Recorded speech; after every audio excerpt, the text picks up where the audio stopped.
Comedy of Austin, Toney, everybody.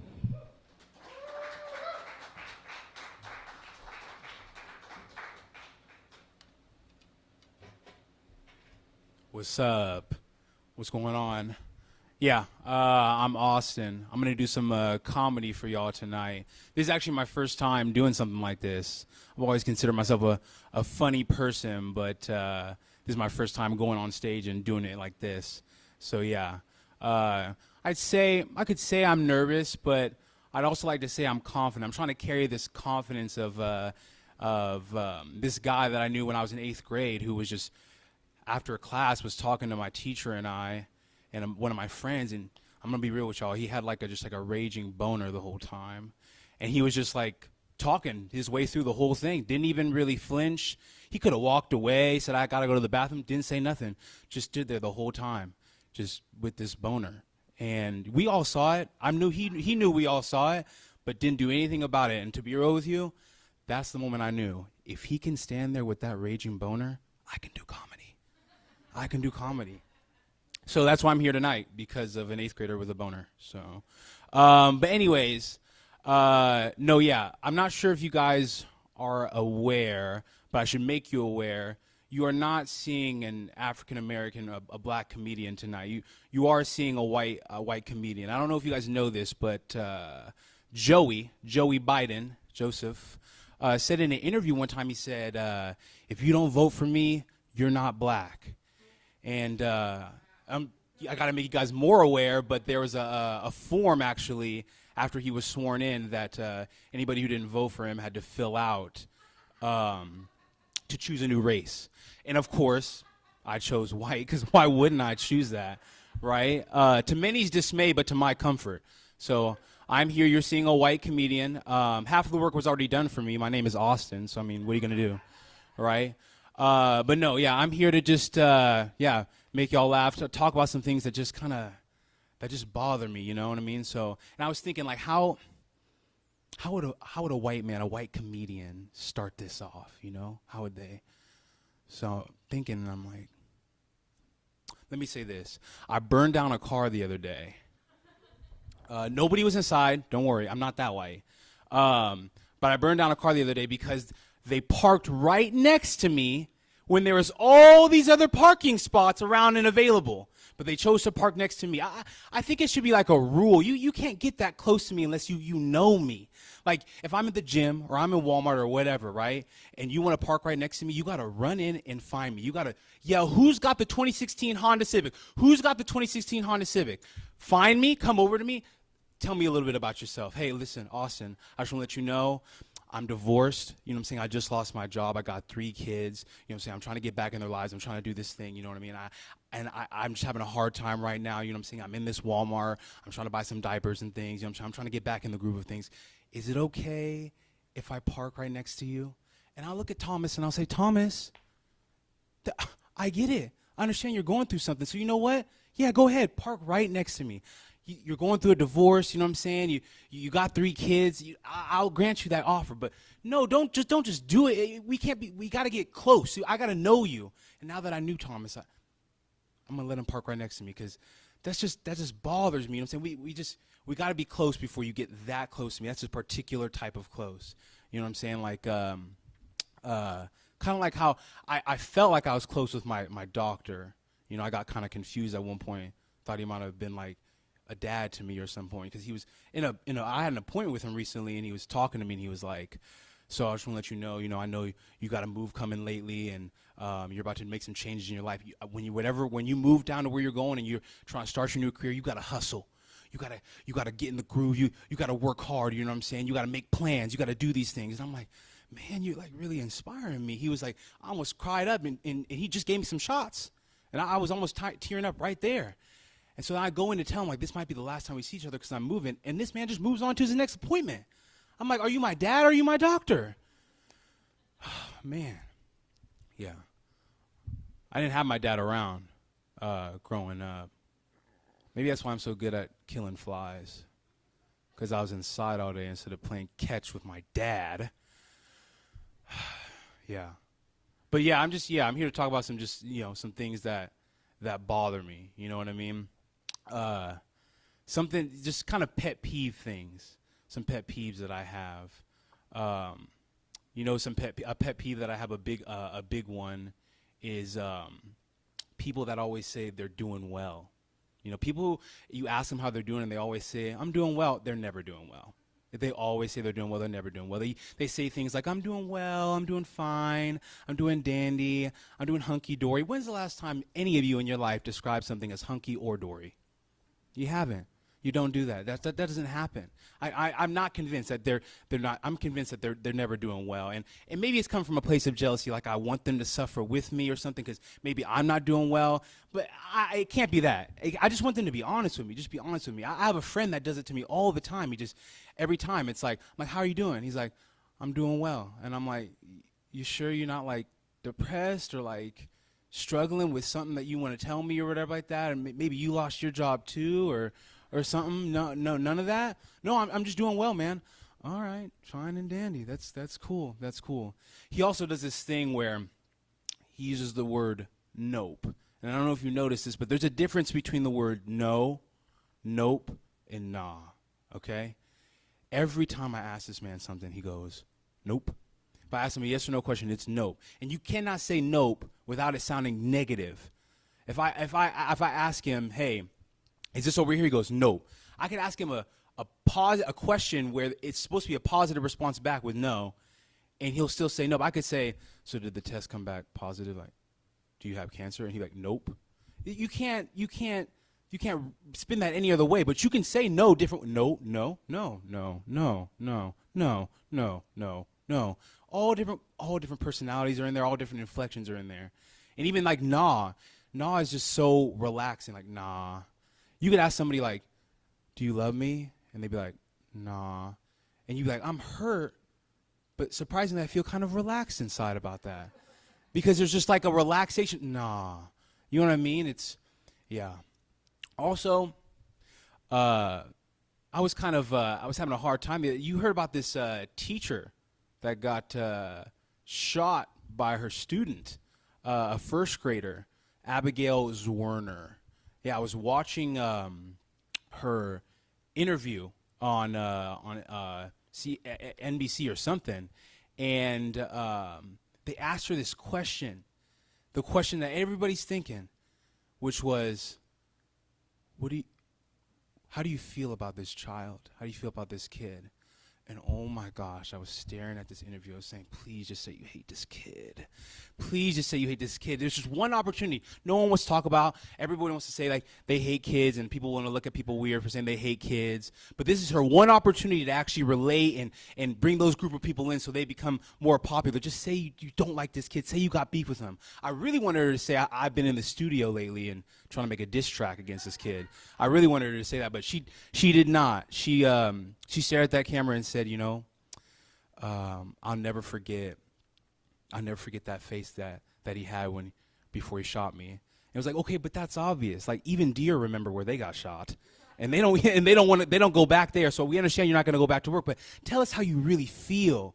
And then the camera pans out, and her lawyer's right there, like, you better not mess up this money. We gonna sue. 40 million is online. You better not mess up this money. Just looking at her, like, don't say nothing you're not supposed to say. So I get it, but I was just, it bothered me. I really wanted her to say she had beef with this kid. Come on.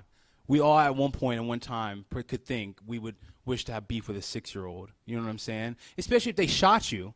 Rappers got beef with people at 22 that shot them. You're going to have beef with a 6-year-old that shot you. It's a gun. So, come on. But yeah, just a lot of pet peeves, a lot of things that just bother me. I could go anywhere. I could go all types of places with this. Oh, here's one. People that harass you to eat their food. It doesn't make any sense to me. We talk about a lot of different types of harassment, and there's a lot of negative harassment out there, but no one wants to give that light, that shine. I don't want to eat your peach cobbler, Debbie. I really don't. I don't care. I already ate before I got here. And no, but you got to try this. I worked on it all night for 7. I don't care that you worked on it all night for 7 hours. I ate before this. I'm fine. I'm full. I think there should be like a special, like that type of harassment. They should get arrested and go to jail. And in jail, they should be forced to like lick the plate clean. They should eat all of the food. They have to eat all the food. I don't care about anybody, what anybody else did, the murderers, anybody. They get to go. They, they can leave their leftovers or whatever. They got to eat their full plate every single time for however many days they're in jail. That's how much it bothers me that people harass you to eat their food. It's just, ooh, man, gives me the heebie-jeebies. Yeah, I'm white, so I say things like heebie-jeebies.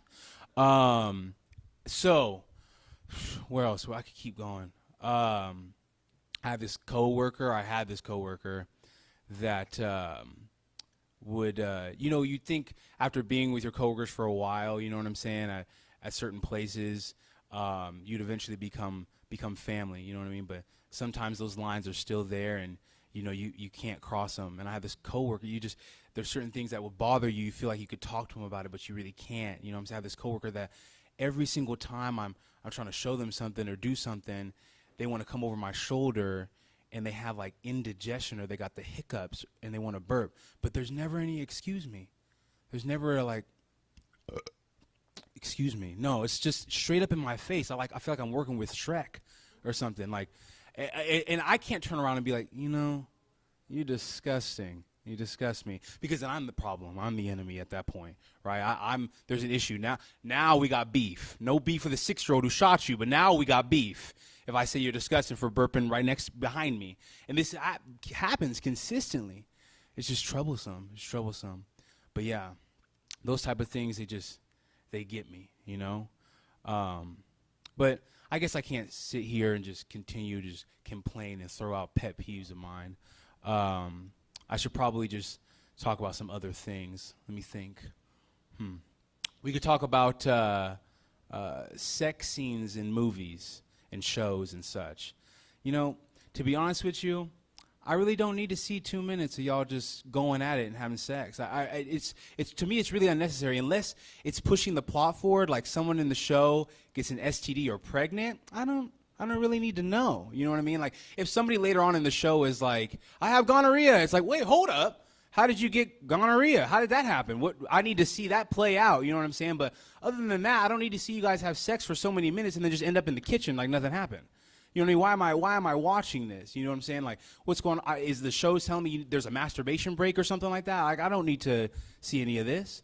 And so, but on the reverse side, for the scenes of violence, I feel like we need to see those in full-on detail, because I think it'll help us throughout life. You know what I'm saying? If I'm walking down the street and a guy comes up to me and tries to shove a rabbit down my throat to kill me, right before he does, I'm going to think to myself, I've seen this in a movie. It's actually not that bad.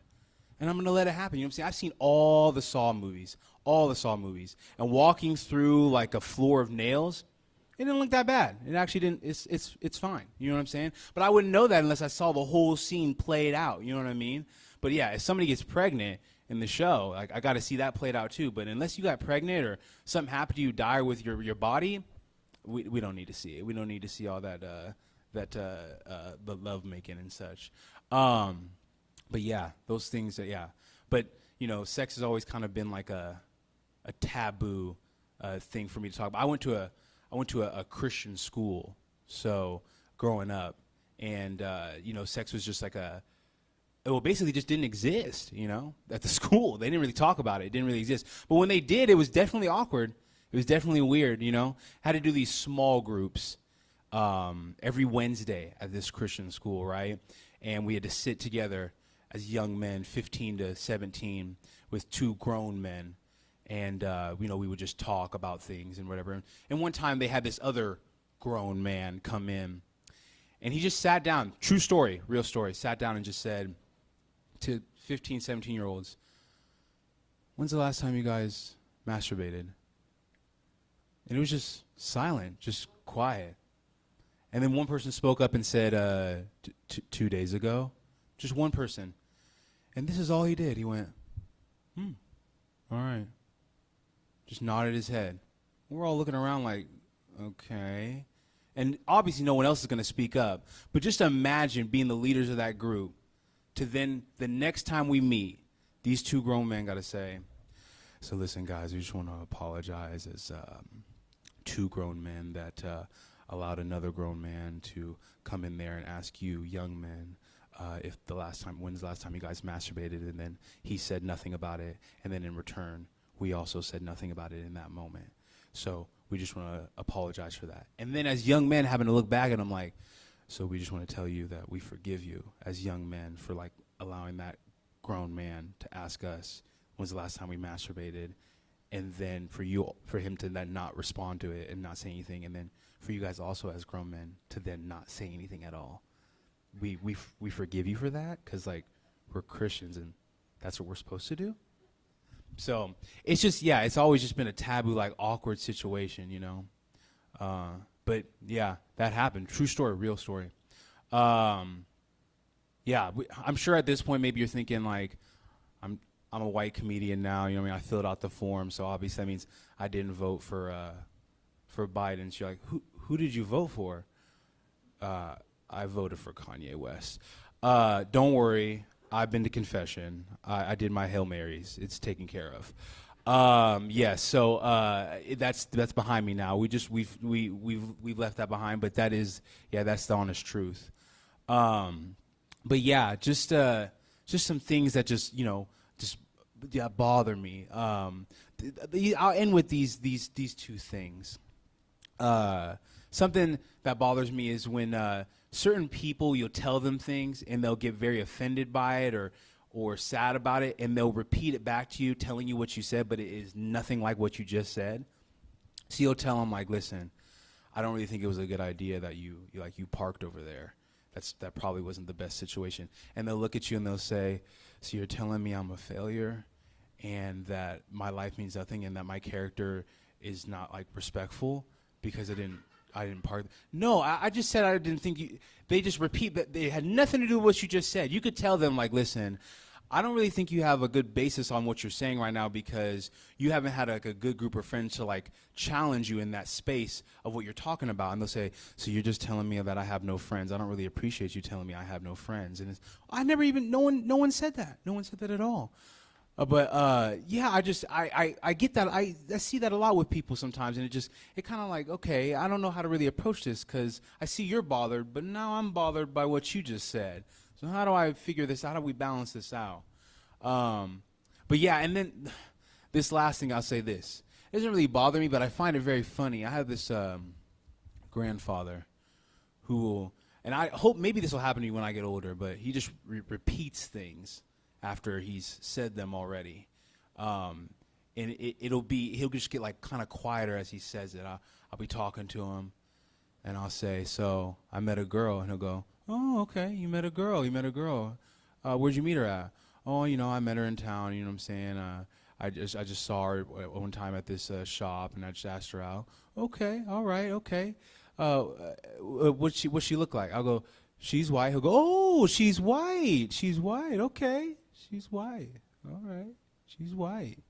He'll just do, and I go, yeah, she's white. We get it, Grandpa. She's white. Yeah, you said it about 1,000 times, so we know she's white now. So let's move on to the next subject. You know what I'm saying? Let's move forward with other facts about her other than that. So, but yeah, I'm gonna be real. Since this is my first time doing this, I really don't know how to end this. But if you ask me if I had a good time, I'll say yes. If you ask me if I do this again, I'll say yes. Yeah, call people out when they say nope. Just call them out. Just say, you could just say no, right? You don't got to use that PE in there, right? That's just unnecessary. So, yeah, I'll end it there. Yeah. Make some more noise for Austin Toney, everybody. Nice job. So